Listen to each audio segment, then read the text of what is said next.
La doctora Mirna Fons tiene a su cargo presentar a nuestro invitado en este día. Doctora. Sí, muy buenos días. Hoy tenemos a un doctor muy conocido, el doctor Justo Nicasio Aybar, que es médico ginecobstetra, subespecialista en endocrinología ginecológica con un posgrado en lactancia materna en Wellstar, San Diego, California, Estados Unidos. Es gerente de emergencia del Hospital Universitario Nuestra Señora de la Altagracia, coordinador del internado de UTESA, profesor de UNIBE y de la Universidad Central del Este. Ahí yo me formé, doctor, como médico. Y vicepresidente del Colegio Médico Dominicano, presidente de las Sociedades Médicas Especializadas. Señores, tenemos con ustedes acá a nuestro maestro, el doctor Nicasio. Eso iba a decir, maestro de generaciones. Así es. Ha formado muchos ginecólogos. No, él es un hombre joven, pero... Y más que se formó bajo los pies del doctor Vinicio Calventi Gaviño. Y tenemos muchos médicos ginecobstetras que se han formado en las manos del doctor. O sea, estamos hablando de una persona que le ha dado mucho a nuestro país en formar esos profesionales de la salud que están distribuidos a nivel nacional. Bienvenido sea usted, mi doctor, a este programa. Doctor Nicasio. Gracias. Bienvenido, doctor Nicasio. Realmente me siento halagado con todos estos piropos que he recibido en la mañana de hoy y me siento bastante bien porque son compañeros que como médicos hemos compartido muchos días de trabajo en las instituciones que hemos laborado.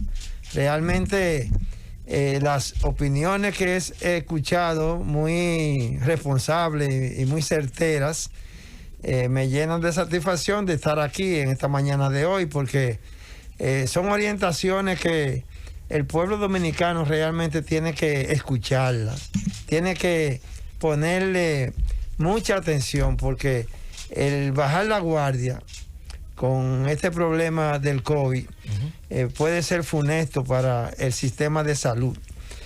Ya las sociedades médicas especializadas hicimos una rueda de prensa oponiéndonos a la medida de bajar la guardia, de abrir los gimnasios, las iglesias, los centros de diversión, de ampliar el toque de queda.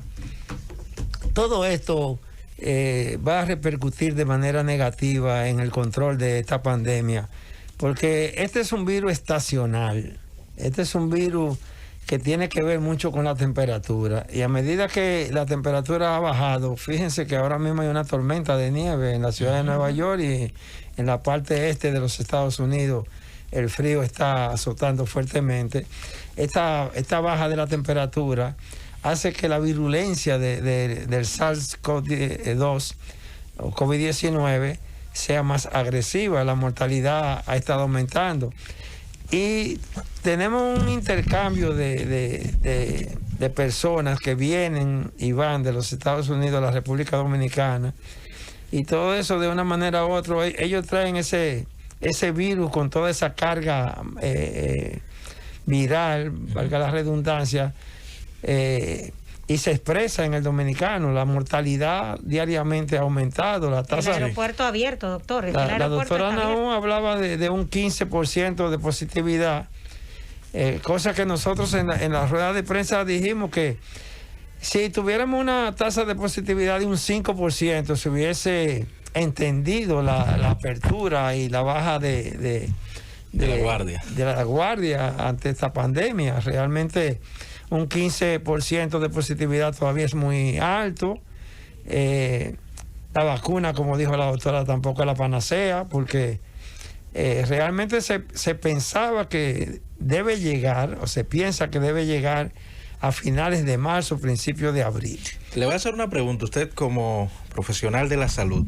Si la población aportara un poquito más en lo que tiene que ver de mantener el protocolo y de acatar el llamado de las autoridades, el asunto del contagio hubiese bajado un poco, porque las autoridades tienen parte de la responsabilidad, pero el ciudadano también. Fíjate una cosa, el dominicano no ha entendido que el uso de la mascarilla, que es obligatorio, disminuye la carga viral. Okay. Si tú adquieres una carga viral baja, la enfermedad se manifiesta levemente. Si usted tiene una gran carga viral, usted va a tener síntomas graves también. Entonces la mascarilla es la clave. Okay. Los coreanos controlaron el COVID con el uso de la mascarilla de manera obligatoria. Y tú pasas por cualquier esquina y ves a los dominicanos con la mascarilla en la barbilla. Con la boca y la nariz descubierta, pero la mascarilla o en la muñeca. En la oreja, doctor, también. Señores, pueblo dominicano, yo sé que este es un programa que se escucha a nivel nacional, que se escucha a nivel mundial, porque se transmite a través de YouTube. Tenemos que cooperar con las autoridades, tenemos que cooperar con la salud, tenemos que obligatoriamente llevarnos del lavado de manos, del distanciamiento, del uso de la mascarilla, de quedarse en su casa. Así es. Mire, aunque haya la apertura de ir al gimnasio, no vayan. Lo que pasa, doctor, es que, aunque sé que este no es el tema, porque tenemos un tema interesantísimo con usted, pero ya para ir cerrando, y sin ánimos de de ser abogado del diablo, ¿verdad? En este caso, este pueblo, este país, ha recibido esta pandemia en un panorama muy sui generis, que ha ido en detrimento de lo que son el desenvolvimiento de la población y la respuesta frente al virus. Y me voy a expresar y voy a ser breve. Sucede que este pueblo recibió el tema de la pandemia en una época electoral y preelectoral, donde por razones políticas los partidos contrarios de unos a otros, el partido que hoy gobierna le decía a la población que no, cero miedo, y que el COVID estaba controlado y que era una forma de aterrorizar a la población para que se paralizara y las elecciones no se llevaran a cabo. Se le decía a la gente que, incluso alguien dijo sobre la talvia caliente y sobre cero miedo, incluso el gobierno actual llegó a decir en sus inicios que el COVID estaba controlado, llamando a la población a ir a los hoteles y a salir a vacacionar. Entonces eso manda un mensaje un poco confuso a una población donde la gente está ávida de salir, donde la gente está desesperada porque el mismo COVID, ese confinamiento lleva a esas cosas, pero eso no quiere decir que la gente tenga que hacer lo contrario. Yo lo que estoy es diciendo que ha habido un cruce de informaciones a la población que se debe entender que el COVID es una realidad y que hay que llevar las medidas de bioseguridad. Entiendo bien el punto de ustedes como galeno, indiscutiblemente, pero aquí somos culpables todos. Claro. Desde es el una inicio. responsabilidad compartida. Recuerdo de hecho, cuando estuvo aquí el doctor, Chanel Rosa Chupani, donde planteamos el mismo punto. Claro. Sí. El COVID de un principio se politizó de todas las partes, tanto del que gobierna ahora como del que estaba. No es un secreto para nadie, es una responsabilidad de todos en ese sentido. No se puede cargar solamente un solo lado. Pero a propósito del tema que se tiene para hoy, el COVID viene a ser otro factor de riesgo para un embarazo de alto riesgo, doctor. Fíjate, realmente es sorprendente que el COVID no afecte de una manera brutal, vamos a decir, a las embarazadas. Actualmente no tenemos esa alta tasa de mortalidad relacionado con las embarazadas. Ha sido quizás por el tiempo en que apareció el COVID, que fue el 1 de marzo, el primer caso, y las temperaturas altas durante esos primeros 9 meses de la pandemia, que la virulencia del COVID fue baja y la mortalidad estaba bastante controlada en la República Dominicana. Pero al llegar en diciembre, enero, que la temperatura en la República Dominicana de 30 grados centígrados bajó a 23, aumentó la virulencia del COVID, aumentaron las muertes, aumentaron la tasa de infección. En las embarazadas, yo realmente estoy en la maternidad Nuestra Señora de la Altagracia. Nosotros no tenemos manejo de la paciente COVID positivo, porque la trasladamos al Hospital San Lorenzo de los Minas, que es el hospital COVID. Yo no tengo las estadísticas específicas ahora mismo sobre las muertes, la tasa de mortalidad que está provocando la infección del COVID, pero lo que realmente hemos percibido, hemos notado, es que en las embarazadas, porque hacemos diagnóstico en el hospital de maternidad, tenemos la prueba rápida allí, la trasladamos a los Minas, y muchas pacientes cursan asintomáticas, y muchas pacientes no presentan la gravedad que presenta esta infección en los extremos de la vida, por ejemplo, en los mayores de 65 años de edad. Las embarazadas que normalmente tienen un sistema inmunológico deprimido por la propia naturaleza de que el feto que llevan en su vientre es un ser diferente al cuerpo de la madre, la propia naturaleza hace que la defensa en la mujer baje. Pero increíblemente, yo te puedo decir que los estudios y los reportes internacionales no están afectando de la manera que se esperaba que impactara a las embarazadas por esta depresión inmunológica que tiene la mujer embarazada, que en otras infecciones virales, como fue el Zika, por ejemplo, como es el sarampión, como es la chikungunya, se vio que principalmente en el Zika, que hubo la microcefalia, que eso fue un escándalo, que se manejó muchísimo esa información. Hoy en día ya de marzo aquí y de diciembre que apareció en Wuhan el COVID, las repercusiones de las mujeres que se han infectado de COVID en el primer trimestre del embarazo, que tú esperabas que se correlacionara con aumento de las malformaciones congénitas, con el aumento de los abortos, con el aumento de los partos prematuros, con el aumento del bajo peso al nacer.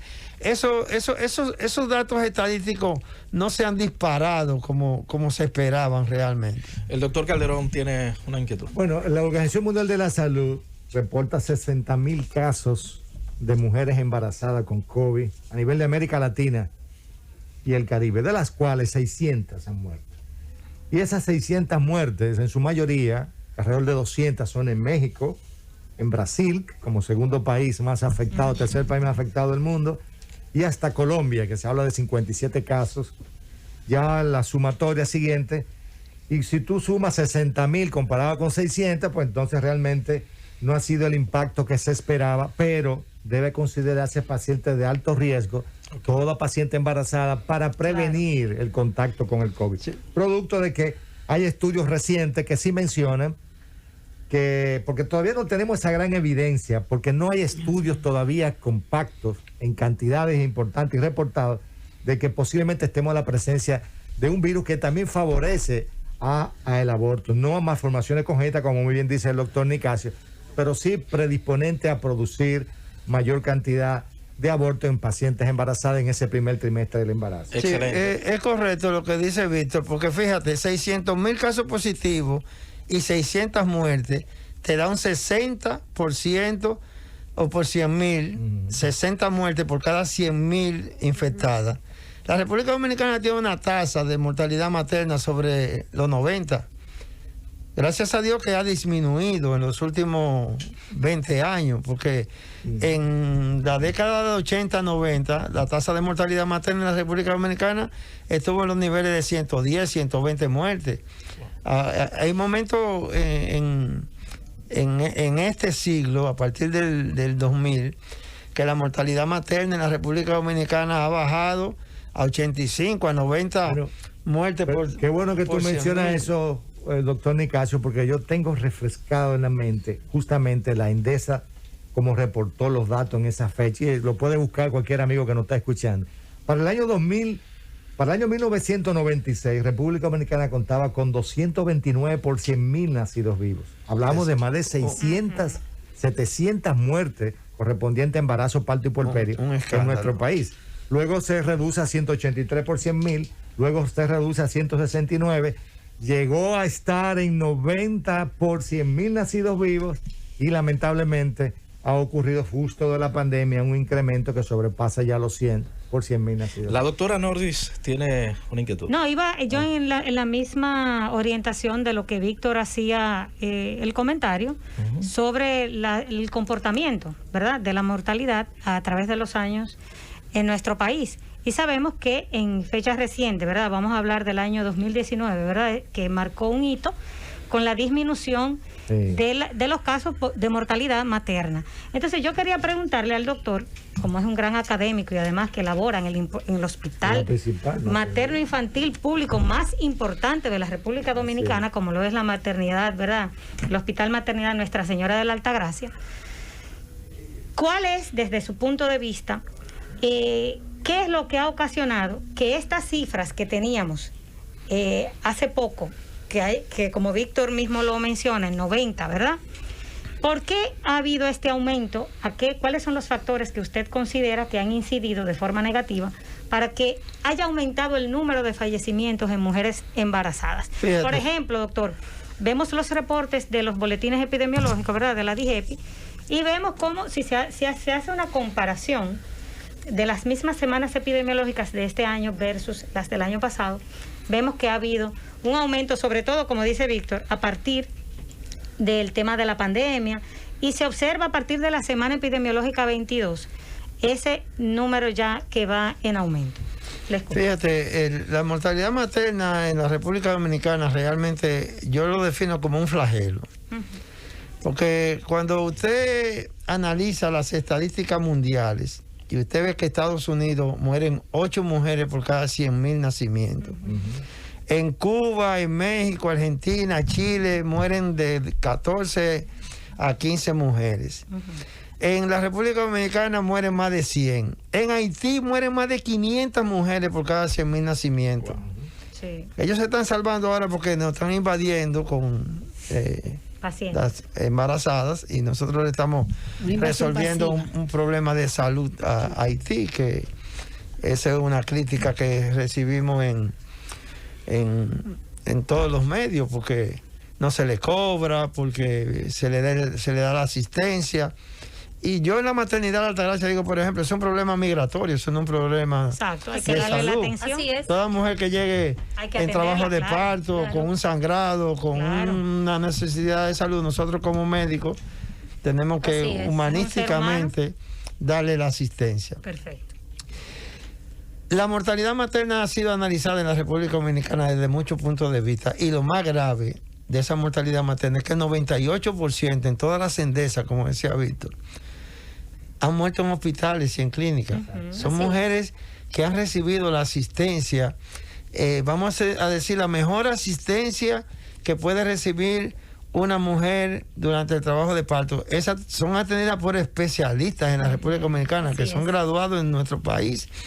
El 99% de los médicos ginecobstetras que tenemos ahora mismo aquí son graduados en nuestras propias escuelas de la República Dominicana, y eso ha llamado mucho la atención.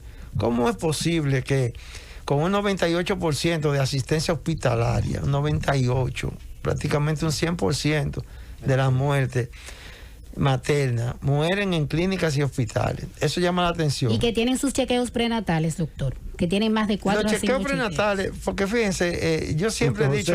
Eso refleja una mala calidad en la atención. La calidad es todo, desde la atención prenatal, como dice Jocelyn Sánchez, que es deficiente en la República Dominicana.